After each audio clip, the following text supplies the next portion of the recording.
Good morning. Right, today I'm going to do basically, spring is here, isn't it? Well, not really, but the it's getting brighter. Yeah, because we're in March now.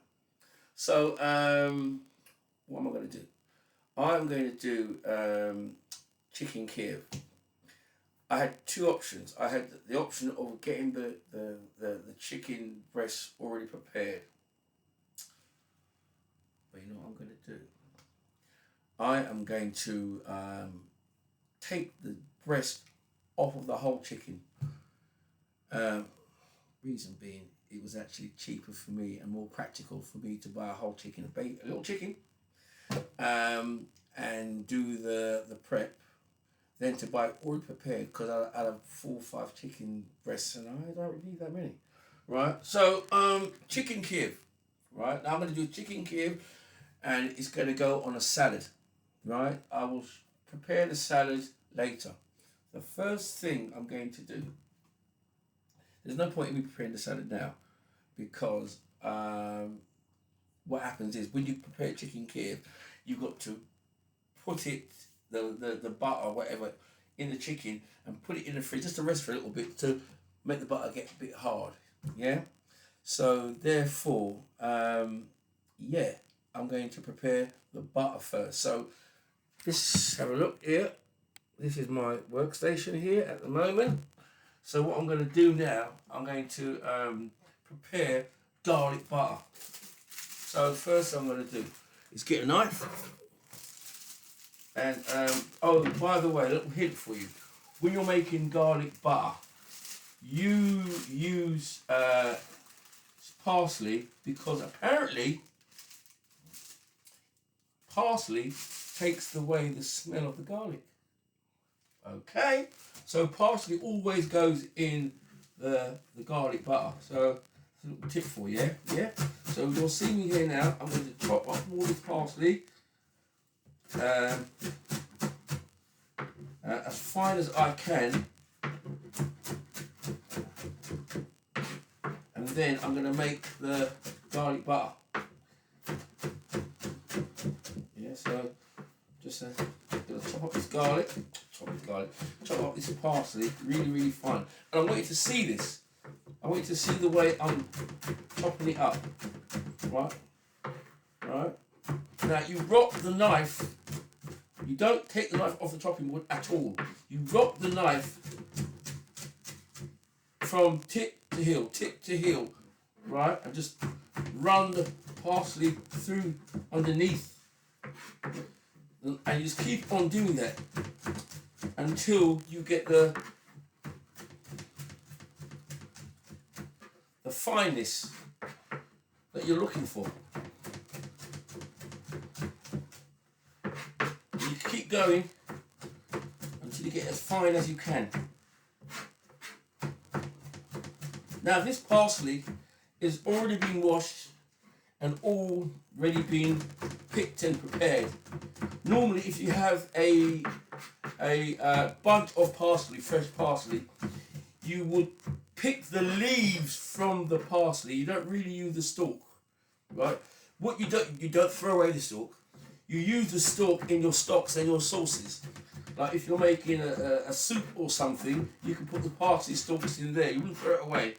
And then if you don't want the parsley stalks after you in the soup, you pick it out of the soup and then you throw it away then. But you've already got the flavour. Yeah.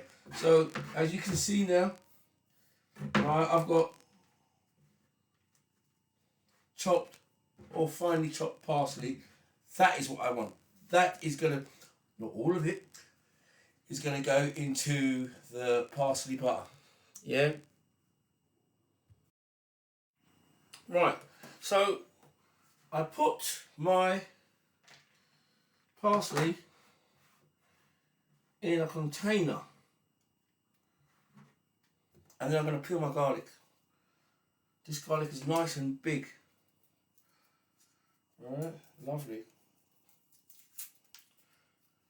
I like this garlic because it's easier to work with. When the garlic cloves are really small, they're very hard to peel. Sometimes they're really tight. It's hard to peel them. I do. I use a smaller garlic when I'm making it like a seasoning.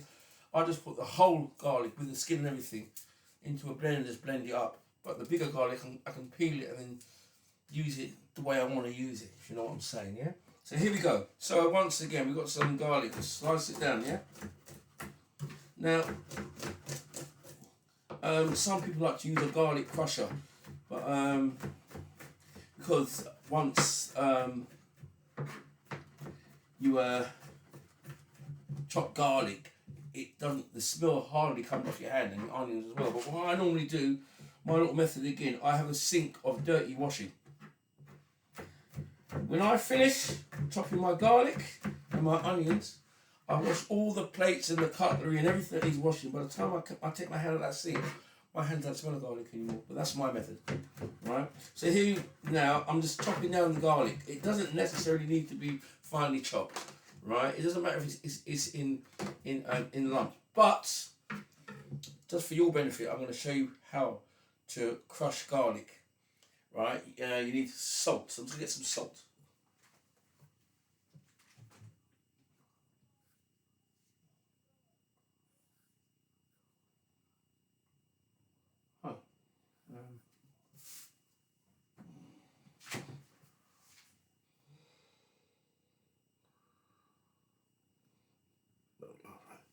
There you go. My salt is right here. I couldn't find it. Sorry about that. Right, salt. Like that. About a teaspoon. And then you chop it down like that.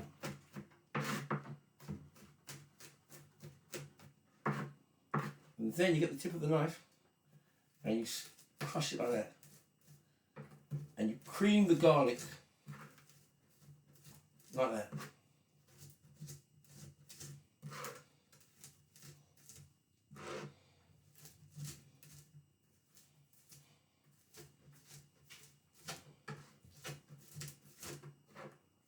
You see? Just keep on creaming the garlic like that. Now, this way, my fingers is definitely going to be smelling the garlic. Once you cream it all in, there you go. There's your crushed garlic. This is the old-fashioned way of crushing garlic before the old garlic crushers. And there you go. There is my crushed garlic. Then I'm going to get my butter. And I'm not going to use a lot of it. I'm going to use half. That half. Yeah, I don't need a lot of it. I've only got 2 breasts. They're not very big. So to be honest with you, I've got more garlic than I need. But anyway. So I've got my garlic. I've got my parsley. And then I'm going to squeeze it all together like that.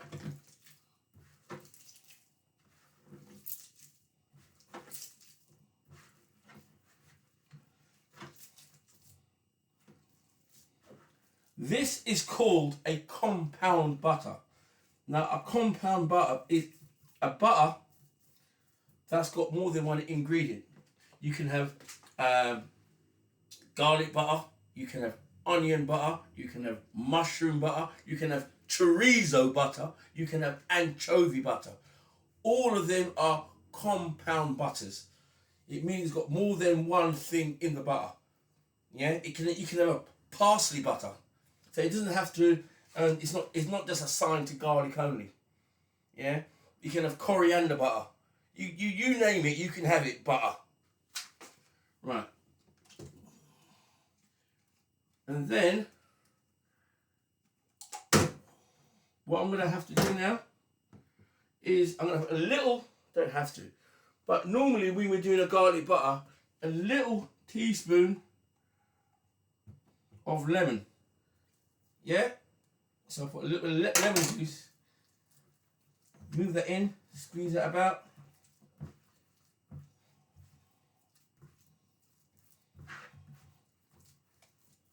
Right.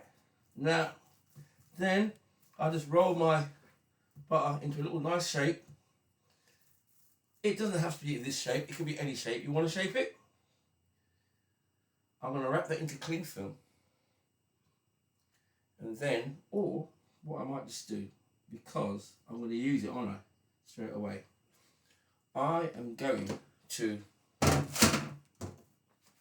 show you now how to dissect the chicken.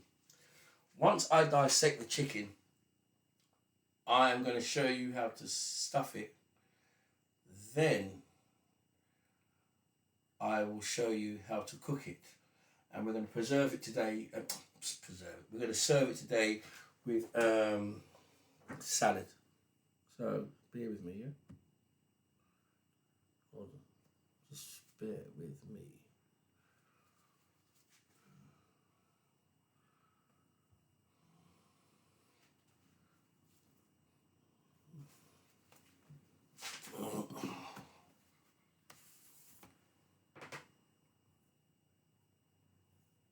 There we go. When I'm preparing a chicken for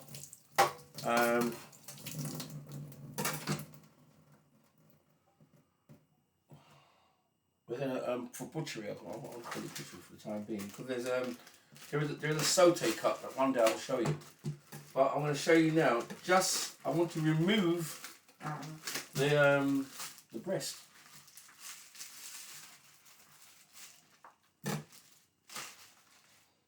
Now, a chicken has two types of meat.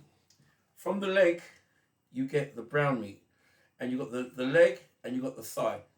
So you got the leg and the thigh, and the top, which is the breast, and you got the here at the side, which you got the side breast, and then you got the middle breast. I am only going to cut off the breast and leave the legs for something else.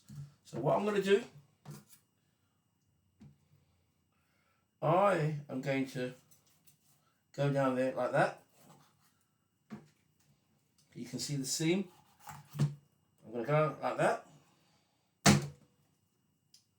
And then I'm going to cut along here. So you can see, I'm going to cut along here. Like that. Now that leaves the leg hanging. Like that. Now, what I'm then going to do, I'm going to cut down, I'm going to take off the winglet, the wing, that's in the way at the moment, because I'm not going to use the wing as part of the chicken Kiev, but I'm going to keep the little piece at the end, the stub. So, get rid of the wing. Got rid of the wing. Now, what I want to do, I want to remove the bone, the chicken, from the breastbone. So first of all, I'm just going to cut it down to get as much of the carcass as I can out.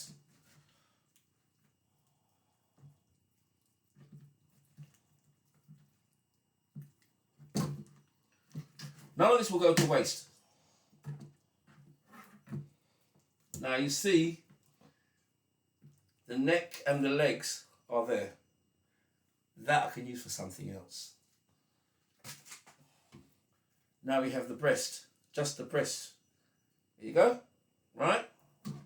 So, Chicken Kiev doesn't have any bone in it. So I've got to remove the breastbone, right? Now, along down here, there's a line. So I'm going to go down that line.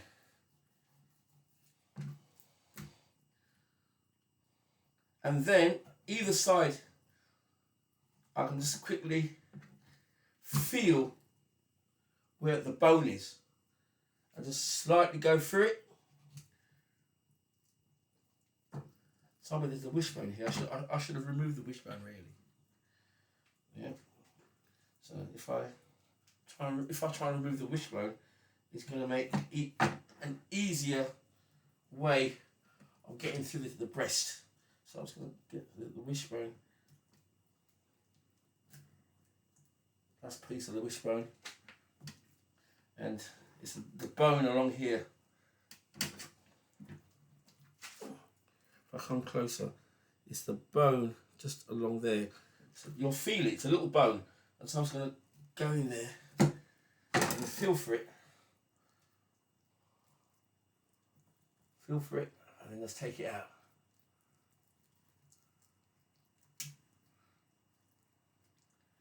If I did it properly, it wouldn't break off like that. It would come out in one piece, but I'm rushing a little bit. Anyway, this enables me. So now the chicken ain't got no breastbone, it's all collapsed. The wishbone is gone.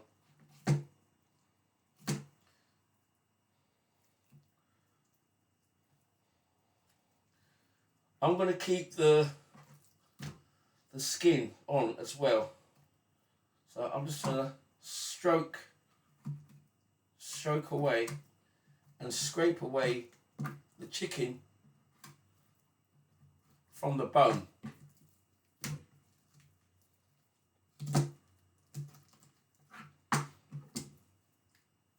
There you go, look. No bones in there. That's one breast. So this is the bone here now. This is the bone right here. So I'm going to go and remove that way. So I'm just going to go down it.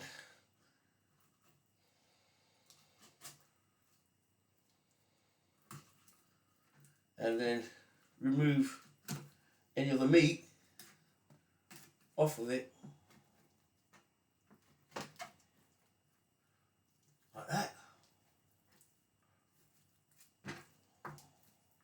Scraping it away once again.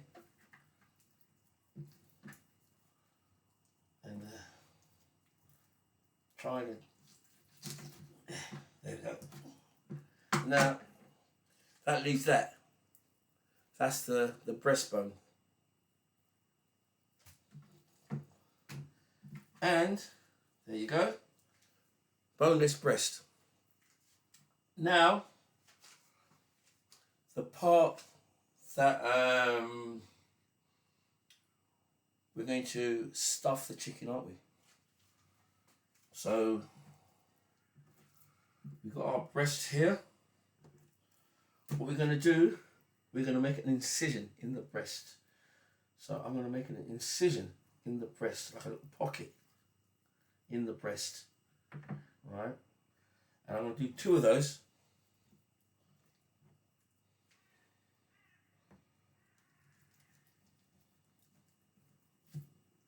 So I've got 2 incisions.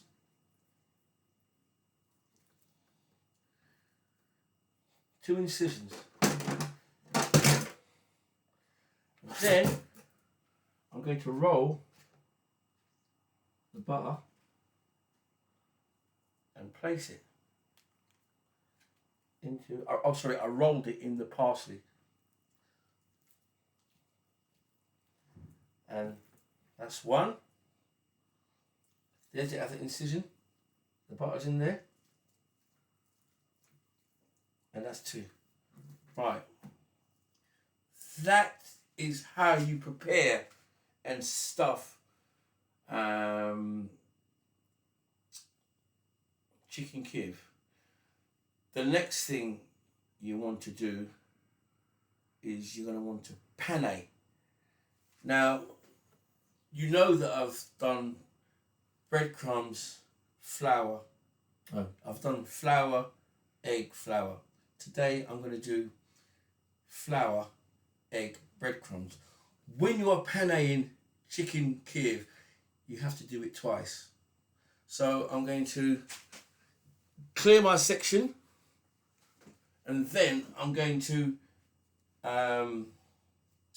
set up a pane station. Now I'm going to set up a panne table, right? So what I'm going to do,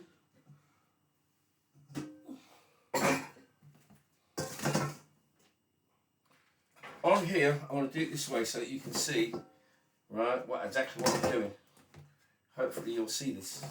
You'll see there's one there with the flour, one's going to be with the egg, and one with the breadcrumbs.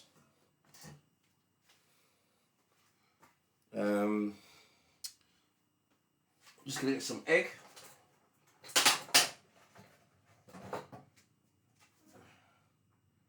And a fork. Tomatoes already disappeared.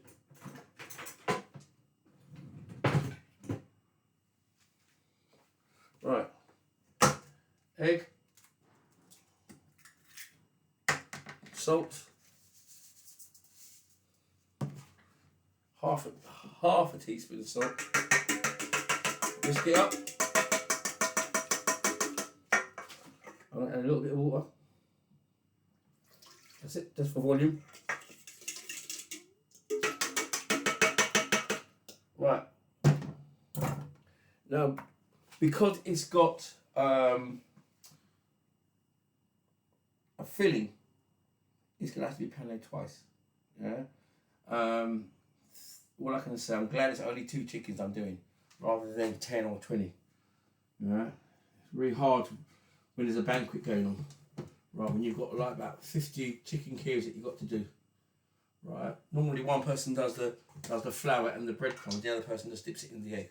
That way one person keeps their hand wet, the other one keeps it dry, because it can be quite tedious. And then I do like that. And then I put it into my breadcrumbs.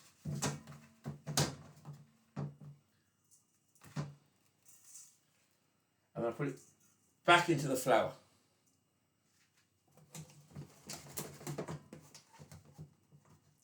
So it gets paneed twice. Back into the flour. Back into the egg.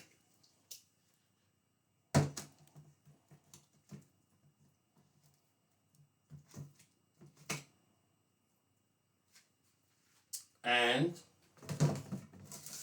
back into the breadcrumbs. And that is how you prepare a chicken Kiev.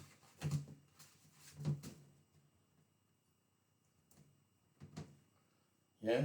All you've got to do now is cook it, which I'll do a bit later on. Once I've got my panade, I'm going to stick that chicken into the fridge for the butter to get a bit hard.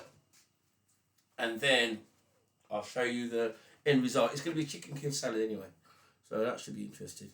There you go.